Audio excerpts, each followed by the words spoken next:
রাহুল আমি অফিসের জন্য বেরোলাম। Okay okay baby.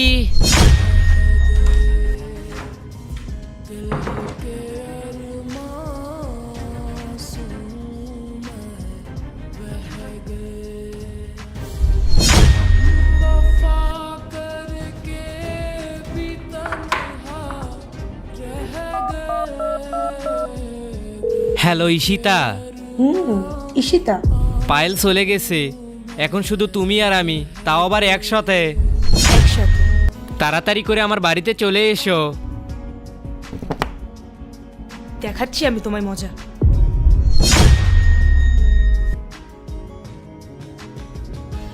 রাহুল, সত্যি আমরা দুজন ছাড়া আর এই ঘরে কেউ নেই তো?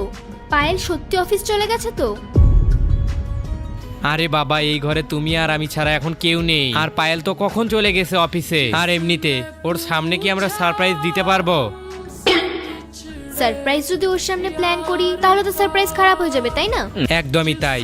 আর আমি জানি পায়েল খুব খুশি হবে যখন ও জানতে পারবে আমি ওর জন্য সারপ্রাইজ প্ল্যান করেছি। তুমি এক কাজ করো, তুমি তোমার শার্টটা খোলো। নেক্সট পার্ট চাইলে কমেন্ট করো।